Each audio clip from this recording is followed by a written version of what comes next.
Hello అండి. అందరికీ అనుకోని ప్రేమ పార్ట్ 53. ఈ కథను పూర్తిగా వినిన తర్వాత మీకు నచ్చినట్లయితే తప్పకుండా సబ్స్క్రైబ్ చేసుకుని ఎంకరేజ్ చేయగలరు. అదేవిధంగా ఈ కథకు సంబంధించిన మిగిలిన అన్ని పార్ట్స్ కూడా మన ఛానల్లో ప్లేలిస్ట్లో సేవ్ చేయబడి ఉన్నాయండి. ఒకవేళ మీకు ఇంట్రెస్ట్ అయితే కనుక వెళ్ళి చెక్ చేయొచ్చు. మరిక ఆలస్యం చేయకుండా కథలోకి వెళ్దాం. సుందరమ్మ గారు ఆదిత్య మరియు ఛాయాలను హాల్లోకి తీసుకువెళ్ళి ఇద్దరిని ప్రక్క ప్రక్కన కూర్చోపెడతారు. ఈ లోపల స్వీట్తో రెడీగా నిలుచుని ఉంటుంది చిట్టి. సుందరమ్మ గారు ఇద్దరికీ స్వీట్ను వారి నోటికి అందిస్తూ శుభాకాంక్షలు తెలుపుతారు. వసు కూడా స్వీట్ తినిపించి శుభాకాంక్షలు చెబుతుంది. చిట్టి మాత్రం మాట వరుసకు చెప్పినట్లుగా పెళ్లి శుభాకాంక్షలు చెబుతుంది. సరే వసు, నువ్వు వదిన వాళ్లతో మాట్లాడుతూ ఉండు. క్షణాలలో నేను భోజనమును తయారు చేస్తాను. పద చిట్టి, తొందరగా అంటూ సుందరమ్మ గారు వంటగదిలోకి వెళ్ళిపోతారు. ఆదిత్య కూడా ఇదే మంచి ఛాన్స్ అనుకుని నడుచుకుంటూ మెట్లు ఎక్కి తన రూంలోకి వెళ్ళిపోతాడు, ఛాయను ఒంటరిగా ఉంచేసి. ఛాయ ఒక్క క్షణం ఆశ్చర్యంగా అతని వంక చూస్తూ ఉండిపోతుంది. ఇదేంటి, బ్రతిమలాడి ఇంటికి తీసుకువచ్చాడు, నాన్నమ్మగారు ముందు బాగానే నటించాడు, మళ్ళీ ఇప్పుడు నన్ను పట్టించుకోకుండా వెళ్ళిపోతున్నాడు. ఇదేనా పద్ధతి? అసలు ఈయనకు ఏమి కావాలి? ఒకవైపు బాగా మాట్లాడినట్లు ఉంటారు, మరోవైపు ఇలా నిర్లక్ష్యంగా ప్రవర్తిస్తారు. నన్ను ఒక మనిషిలా కూడా చూడటం లేదు. ఒకసారి మంచిగా ఉంటే మరోసారి పరాయి వ్యక్తిలా ఉంటాడు. నేను ఇక్కడ ఎందుకున్నాను? నా ఆత్మగౌరవాన్ని చంపుకుని ఇలా ఎంతకాలం భరించాలో అని ఛాయ నిట్టూరుస్తుంది. ఆమె కళ్ళల్లో మళ్ళీ బాధ మొదలవుతుంది. వసు ఆమె వైపు చూసి ఏమి జరిగిందని అర్థం కాక అయోమయంగా నిలబడి చూస్తూ ఉంటుంది. వదినా, ఏమైంది? అన్నయ్య అలా వెళ్ళిపోయారేంటి అంటుంది.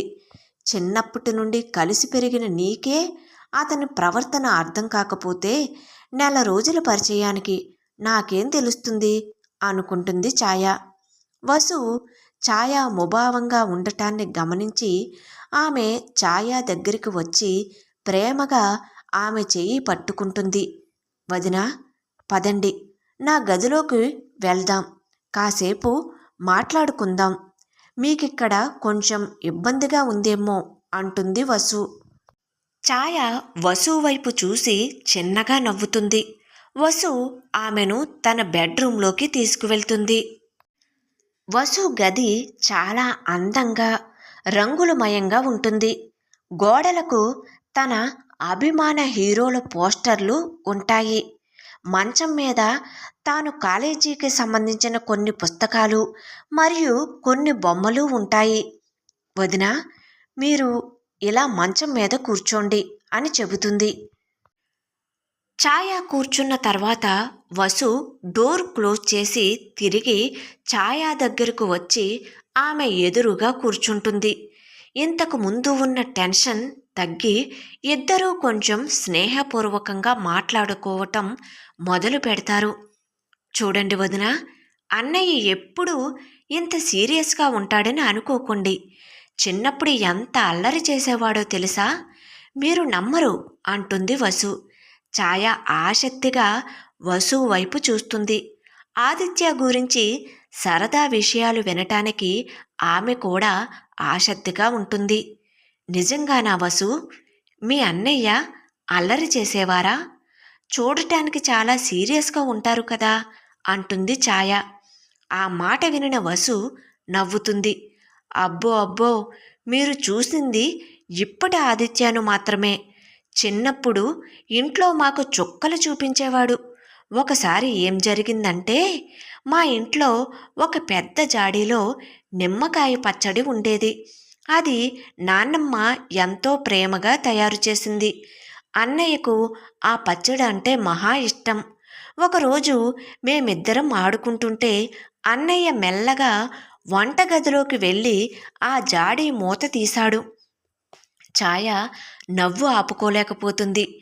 ఆ వసు, చెప్పు, ఆ తర్వాత ఏమైంది అని ఆతృతగా అడుగుతుంది. ఆ చెప్తాను విను. ఆ తరువాతే అసలు కథ మొదలైంది వదినా.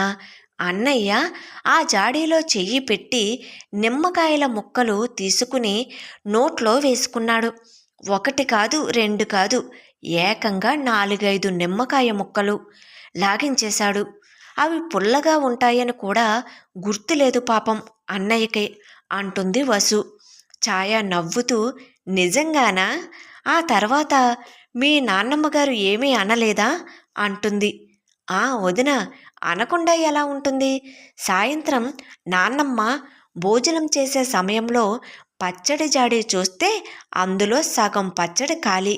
నాన్నమ్మ మమ్మల్ని అడిగారు, ఈ పని ఎవరు చేశారు అని. గుమ్మడికాయల దొంగ ఎవరు అంటే భుజాలు తడుముకున్నట్లు అన్నయ్య అమాయకంగా, నేను చూడలేదు నాన్నమ్మ అని చెప్పాడు. కానీ నాన్నమ్మ నా చేతులను, అన్నయ్య చేతులను వాసన చూసింది. అంతే.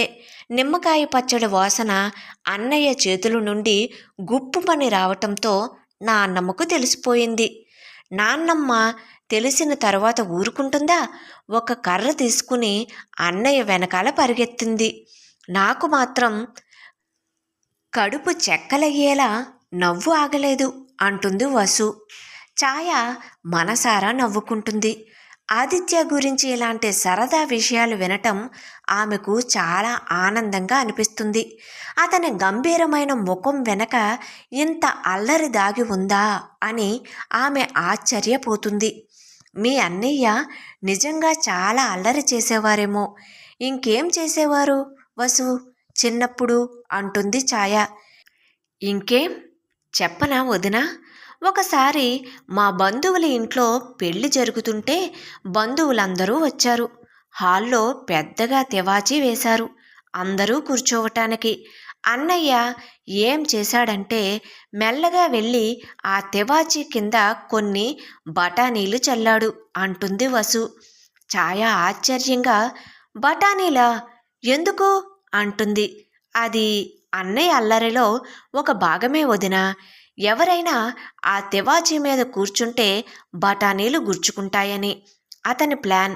సరిగ్గా పెళ్లి జరిపించే పంతులు కూర్చునే సమయానికి అయ్యో బాబోయ్ అంటూ పైకి లేచారు. అందరూ ఏమి జరిగిందో అని కంగారు పడ్డారు.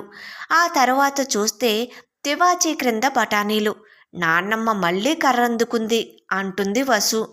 ఛాయ నవ్వుతూ తన కళ్ళ నుండి వస్తున్న నీళ్లు తుడుచుకుంటుంది. ఆదిత్య గురించి ఇలాంటి ఫన్నీ స్టోరీస్ వింటుంటే అతనెంత సరదా మనుషో కదా అని అనుకుంటుంది ఛాయ. అనుకోని ప్రేమ కథ కొనసాగుతుంది. Thank you.